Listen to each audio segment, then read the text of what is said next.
October 7th, 2003. A quiet fall evening in Lexington, Kentucky. The sun had long dipped below the horizon, leaving a crisp chill in the air that rustled through the trees, lining the small neighborhood streets. To anyone passing by, it looked like an ordinary night, calm, uneventful. The kind of evening where doors were left unlocked and porch lights dimmed. But inside the Walker home, a storm had begun that would tear through a family's life and haunt an entire community for years. 15-year-old Jessica Walker and her 12-year-old brother, Ryan, had vanished without a trace. Their mother, Evelyn Walker, remembered that afternoon vividly. She had been preparing dinner, the scent of roasted chicken filling the kitchen, when she realized they hadn't returned from their walk to the local corner store. Initially, she thought they might be lingering, chatting with friends, taking their time. But as the minutes stretched into an hour, panic replaced hope. She dialed their father's number, who was working the late shift at the Lexington General Hospital. When he arrived home, the reality was undeniable. Jessica and Ryan were gone.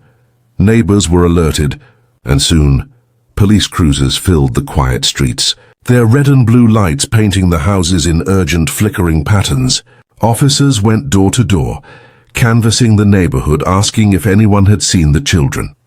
The local news stations interrupted programming to announce the disappearance, broadcasting grainy photographs of Jessica and Ryan, pleading for information. The community, stunned and fearful, mobilized immediately. Volunteers joined the search, flashlights piercing the darkness, as families combed nearby parks, alleyways, and wooded areas. But despite every effort, the children were nowhere to be found. Jessica was 15, an outgoing, bright teenager with a laugh that drew people in. She loved books, sketching, and had a fascination with astronomy. Ryan, 2 years younger, was quiet but curious, often trailing after his sister, listening and learning. Their family described them as inseparable, partners in adventure, their bond unbreakable. The thought that someone could have taken them, hidden them away, shattered not only their parents' lives, but the entire Lexington community.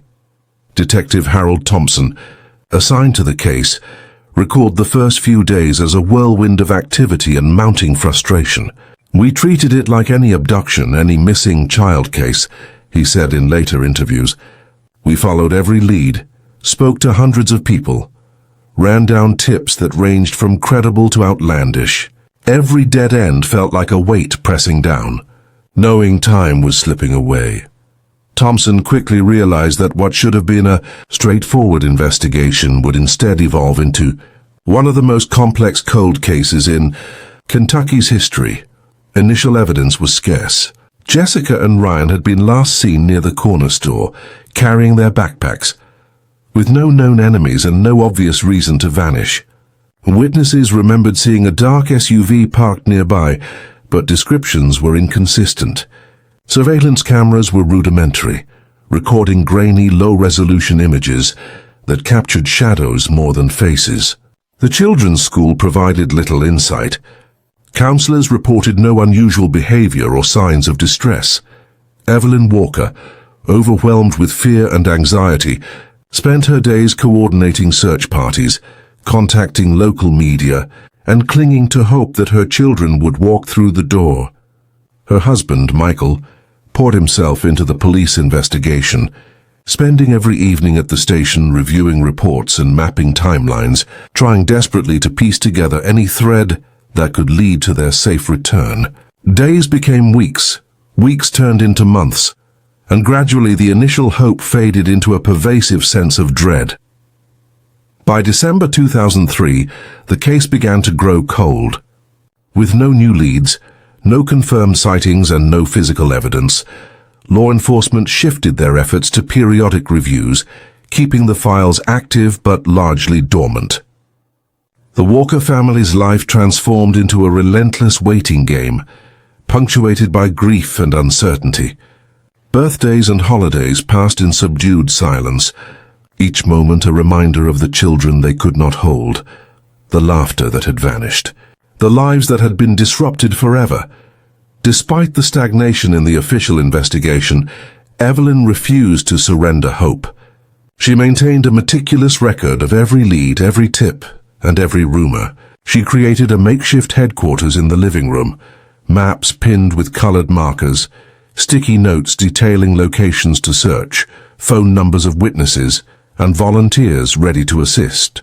Each morning she and Michael drove the streets, retracing routes the children had taken, visiting neighborhoods, abandoned buildings, and wooded trails in the hope of finding a clue overlooked by official searches.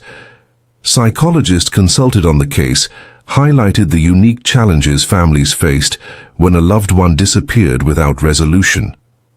The uncertainty breeds prolonged grief, isolation, and a sense of helplessness. For the Walkers, the absence of closure created a dual reality: the life they lived day to day, and the shadow life consumed by the question, what happened to Jessica and Ryan? Years passed. In 2005, new forensic techniques began to emerge, though at the time investigators had limited access.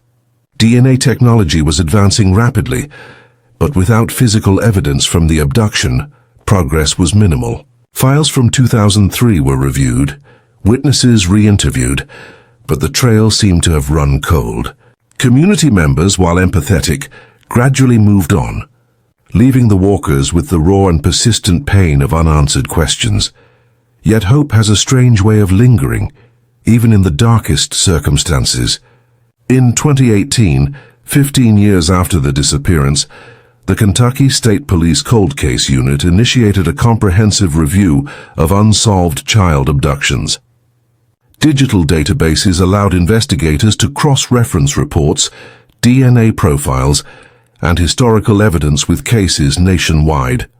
It was a turning point, a bridge between the past and the possibilities of new technology. The breakthrough came unexpectedly. A small fragment of hair recovered from a scarf, found near the area where the children were last seen, had been preserved in evidence but never fully analyzed. Modern DNA extraction techniques allowed forensic scientists to isolate a profile, which was then run against national databases. The results were astonishing. A match to a convicted offender who had been incarcerated in Kentucky and released just months prior to the disappearance. The suspect, now identified as Leonard Harris, had a history of violent offenses and prior interactions with law enforcement. Though nothing had directly linked him to the Walkers' case at the time, detectives quickly reopened investigations, retracing Harris's known movements, interviewing acquaintances, and collecting corroborating evidence. Witnesses who had been hesitant in 2003 came forward, prompted by renewed media attention and the credibility of the DNA match. The pieces slowly began to fit together, revealing a chilling timeline of events that had eluded authorities for nearly 15 years. By late 2019, Harris was in custody, facing charges for the abduction and presumed deaths of Jessica and Ryan Walker. The arrest stunned Lexington. For the community, the idea that a predator had operated unnoticed for years was both horrifying and a stark reminder of the limits of perception. For the Walkers, the arrest was surreal, a mix of relief, sorrow, and the complex emotions that accompany justice delayed. Evelyn and Michael Walker were finally able to meet with detectives in detail, learning the scope of Harris's activities and how modern forensic tools had uncovered the truth. The emotional toll was immense. For 15 years they had imagined scenarios, feared outcomes, and endured the crushing weight of uncertainty. Now they confronted the reality of what had likely occurred, while simultaneously experiencing the rare relief that justice was within reach. The trial began in early 2020, with Harris facing multiple charges including first-degree murder, kidnapping, and obstruction of justice. Courtroom proceedings were emotionally charged, with the Walkers' testimony detailing not only their enduring grief, but the relentless pursuit of truth that had defined their lives. Forensic experts demonstrated how DNA analysis, combined with witness testimony and historical investigation, created an airtight case. The defense, aware of the overwhelming evidence, struggled to counteract the forensic breakthroughs and the narrative of premeditation. After a tense month of testimony, deliberation and community attention, the jury returned with guilty verdicts on all counts. Leonard Harris was sentenced to life imprisonment without parole, a verdict that symbolized both accountability and the closure of a case that had haunted Lexington for nearly 2 decades. Evelyn and Michael Walker, while devastated by the knowledge of what had happened, expressed gratitude for the persistence of law, enforcement and the power of modern technology that had finally revealed the truth. The resolution of the Kentucky 2003 cold case became a defining moment for the community. Local authorities implemented new protocols for evidence preservation, volunteer engagement, and ongoing review of unsolved cases. Schools introduced programs teaching students about safety, community awareness, and the critical role that collective vigilance plays in protecting children. The Walker family's experience became a blueprint for other families grappling with unresolved disappearances, demonstrating that persistence, hope, and emerging technology could eventually pierce even the darkest mysteries. The Walker children, Jessica and Ryan, though lost, left a profound legacy. Their names are now memorialized not only in the family home, but across the state, as the case inspired scholarships, advocacy programs, and initiatives focused on child protection and cold case resolution. Evelyn and Michael Walker dedicated themselves to supporting families still searching for answers, using their story to fuel awareness, prevention, and support. Even as years continued to pass and the immediate shock of the case faded from daily conversation, the story of the Kentucky 2003 cold case remained etched in the collective memory of Lexington. It served as a reminder of human resilience, the dangers that lurk in unexpected places, and the life-altering impact of vigilance, community involvement, and the unwavering pursuit of justice. The Walker family's journey exemplifies the complex interplay between loss and hope, despair and determination, grief and action. Their lives were forever altered by the tragedy, but through advocacy, remembrance, and engagement with law enforcement, they transformed pain into purpose.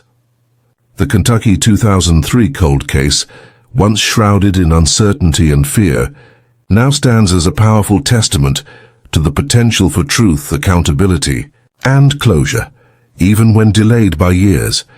In the months following Leonard Harris's arrest, the Lexington community struggled to process the reality of the crime that had remained hidden for nearly 2 decades. Conversations in grocery stores, coffee shops, and workplaces were punctuated with disbelief and fear. How could a man so ordinary, so seemingly integrated into daily life, have committed such a horrifying act and escaped detection for so long? The question lingered, and it haunted both residents and law enforcement alike. For the Walker family, the emotional roller coaster intensified. Each day brought a mix of relief that the suspect was finally in custody, and the painful acknowledgement of the children they would never hold again. Evelyn Walker described the mornings as the hardest, waking up with the instinct to call for Jessica and Ryan, only to remember the cruel reality. Michael spent hours at the kitchen table, surrounded by folders and photographs, revisiting every timeline, every witness statement, every tiny clue that had once offered hope and then disappointment. Volunteers who had assisted in the search years earlier were called back, interviewed for additional insights, and asked to help identify overlooked details that could corroborate Harris's activities. Many were now older, living in different towns, some with families of their own, but each carried the memory of the frantic searches, the nights spent under streetlights holding flashlights high, hoping to catch even a glimpse of the missing children. The reunion of the community around the reopened investigation highlighted both the collective trauma and the unwavering human desire to right past wrongs. Detective Harold Thompson, long retired but still a trusted voice in Kentucky law enforcement, was brought in as a consultant. Cold cases aren't just about the evidence, he explained. They're about persistence, community memory, and the willingness to revisit every lead, no matter how small or long forgotten. The Walkers never gave up. That's what made all the difference.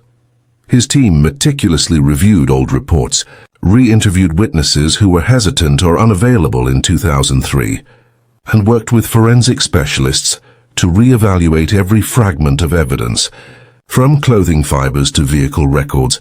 One particularly significant lead came from a former neighbor who had lived near the Walkers in 2003. She recalled seeing Harris's dark SUV parked suspiciously near the corner store on the day of the children's disappearance. At the time, she had dismissed it as ordinary neighborhood traffic, but in light of the DNA match, her memory became a crucial piece of corroboration. Investigators were able to reconstruct Harris's movements using employment records, credit card transactions, and phone logs. Each detail reinforced the picture emerging from the DNA evidence. Harris had meticulously planned the abduction, taking advantage of knowledge of the neighborhood and the family's routines. Forensic experts provided detailed analysis that had not been possible in 2003.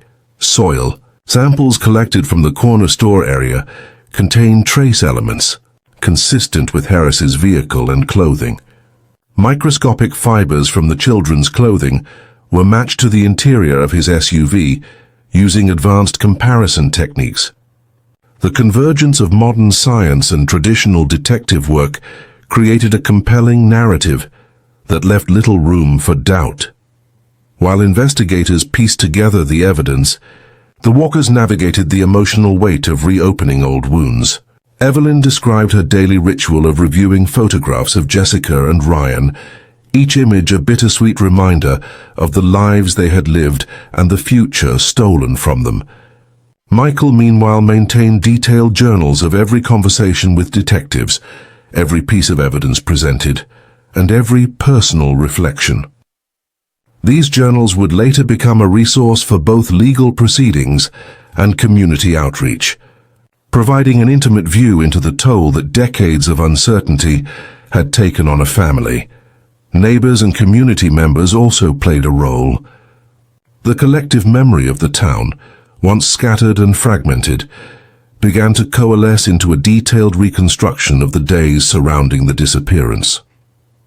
Teachers recalled minor interactions at school. Local shopkeepers remembered purchases or conversations that seemed inconsequential at the time, and former friends of the children recounted seemingly trivial details that now held significance. This communal effort underscored the importance of collective vigilance and the enduring impact of shared experiences in solving cold cases. By mid-2020, investigators had established a clear timeline. Harris had been in the area on the day of the abduction, had observed the Walkers' routines, and had likely executed a premeditated plan.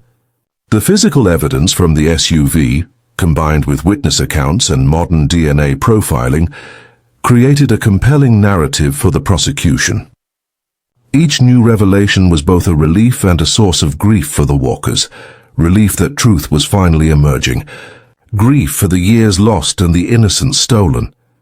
The arrest also prompted reflection within law enforcement. Many officers who had worked on the 2003 case expressed regret that certain leads had not been pursued more aggressively. Citing limitations in technology, staffing, and community cooperation at the time, training programs for detectives were updated to include lessons from the Walker case, emphasizing the importance of evidence preservation, witness follow-up, and the integration of modern forensic techniques. For the community, the reopening of the case sparked a renewed awareness of child safety and the vulnerabilities that can exist even in seemingly safe neighborhoods. Schools implemented educational programs on stranger danger and situational awareness, while local organizations created volunteer networks designed to respond quickly to missing child reports. The case became a catalyst for systemic change, ensuring that future generations would benefit from lessons learned at such a high emotional cost. As legal proceedings approached, the Walkers prepared for the emotional impact of the trial. Counseling became essential, both for them and for extended family members who had carried the pain in silence. The anticipation of facing Harris in court, confronting the man responsible for years of anguish, was daunting. Yet there was also a sense of purpose, a chance to honor Jessica and Ryan, to finally tell the truth, and to witness the justice that had long been delayed. The trial began in late 2020, conducted with precautions due to the ongoing pandemic. Courtrooms were modified for social distancing, virtual testimonies were permitted for some witnesses, and media coverage was carefully managed to balance public interest with the privacy and emotional well-being of the family. Prosecutors presented the case methodically, laying out the sequence of events, the forensic evidence and witness testimony. They emphasized the meticulous nature of Harris's planning and the devastating impact on the Walker family and the community. Defense attorneys, recognizing the strength of the case, focused primarily on Harris's age and health, arguing that extended incarceration would be excessively punitive for an older man. Harris himself remained stoic, offering no testimony, no apologies, and no acknowledgement of the suffering he had caused. His silence was a stark contrast to the emotional testimony of the Walkers, highlighting the human cost of the crime. Throughout the trial, the Walkers' resilience became evident. Evelyn spoke with unwavering clarity about her children's personalities, their routines, and the void left in their absence. Michael detailed the investigation process, the tireless search efforts, and the painstaking reconstruction of events. Their testimony painted a vivid picture of the loss endured, the hope maintained, and the decades-long journey toward justice. Community members attended the trial in waves, many seeking closure, or a sense of participation in the resolution of a case that had defined the local consciousness for nearly 2 decades. Candlelight vigils were organized outside the courthouse, not only to honor Jessica and Ryan, but to support the Walkers in their continued pursuit of justice. Local news outlets provided measured coverage, focusing on the evidence and the emotional testimony, without sensationalism, honoring the gravity of the proceedings. After several weeks of testimony, the jury deliberated for 2 days. The tension was palpable, both inside the courtroom and across Lexington. When the verdict was finally read, guilty on all counts, a mixture of relief, sorrow, and exhaustion washed over the Walker family. Leonard Harris was sentenced to life imprisonment without the possibility of parole, a symbolic acknowledgement of the magnitude of his crime and the decades of suffering endured by the victim's family. Following the sentencing, the Walkers began the long process of healing. While nothing could erase the trauma of losing their children, the resolution allowed them to reclaim some sense of agency over their lives. They engaged in public speaking, advocating for child safety, cold case investigations, and the importance of evidence preservation. The Walker family also worked closely with local law enforcement, helping to create protocols that would prevent future cases from languishing unresolved. The Lexington community, still grappling with the shock of the events, embraced the Walkers' advocacy. Schools, civic organizations, and local government agencies collaborated to implement safety measures, training sessions, and community awareness programs. The case, once a source of fear and helplessness, became a catalyst for change, ensuring that the lessons learned would benefit future generations. Even years later, the story of Jessica and Ryan Walker remained a touchstone in Lexington. Their names are remembered in memorials, educational programs, and local history discussions. The case serves as a powerful reminder of the potential for justice, the importance of persistence, and the impact of technology when applied with determination and care. The Kentucky 2003 cold case exemplifies the complex interplay of human resilience, community involvement, and scientific innovation. It demonstrates that even when time stretches across decades, With dedication, perseverance, and modern tools, answers can be found. For the Walkers, the journey was not defined solely by loss, but also by the hope, advocacy, and eventual justice that emerged from their unwavering commitment to their children. For the Walker family, the years between the disappearance and the eventual arrest were filled with a quiet, persistent agony. Each day carried the same dual weight: the fear that their children might never be found, and the determination to continue searching despite dwindling leads. Evelyn Walker described the daily routine that had consumed her life in the years following the abduction. Waking before dawn, scanning local parks, sidewalks, and side streets, distributing flyers with photographs of Jessica and Ryan, answering the phone for tips that often led nowhere. Every missed detail, every false lead left a lingering sense of failure. But giving up was never an option. Michael Walker, though younger, shared in this burden with an intensity that shaped his adolescence. School became both a refuge and a challenge. Teachers were sympathetic, yet often unsure how to support a student grappling with profound trauma. Peers were curious, sometimes insensitive, asking questions that pierced deeper than intended. Michael retreated inward, focusing on academics and extracurricular activities that allowed him a temporary escape from the omnipresent shadow of loss. Over time, he developed a meticulous attention to detail, a trait that would later prove invaluable in collaborating with law enforcement during the investigation's resurgence. Community response in the immediate aftermath was a mix of support, sorrow, and in some cases unease.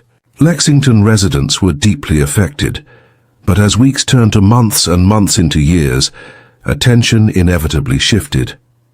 The disappearance became part of local law, a story told in hushed tones at school hallways or over coffee at the diner. Annual candlelight vigils were held, but participation fluctuated.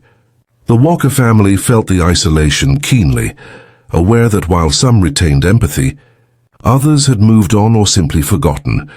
Evelyn's emotional state became fragile, though she rarely allowed despair to dominate her interactions. She clung to routines, small acts that provided a sense of control in a life otherwise defined by uncertainty. She maintained Jessica and Ryan's bedrooms exactly as they had been, changing the sheets weekly, keeping clothing folded neatly, and leaving favorite toys in place. Every evening she would light a single candle in the living room, a quiet vigil that became a cornerstone of her hope. Michael, in contrast, often channeled his emotions into tangible action, helping distribute flyers, attending community meetings, and occasionally assisting in searches organized by volunteers or local police.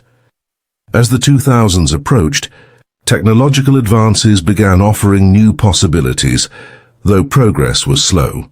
Digital databases allowed investigators to cross-reference missing person reports with other crimes, and DNA analysis, though still limited, provided hope for identifying perpetrators long after the fact. The family's involvement in this evolving investigative landscape intensified.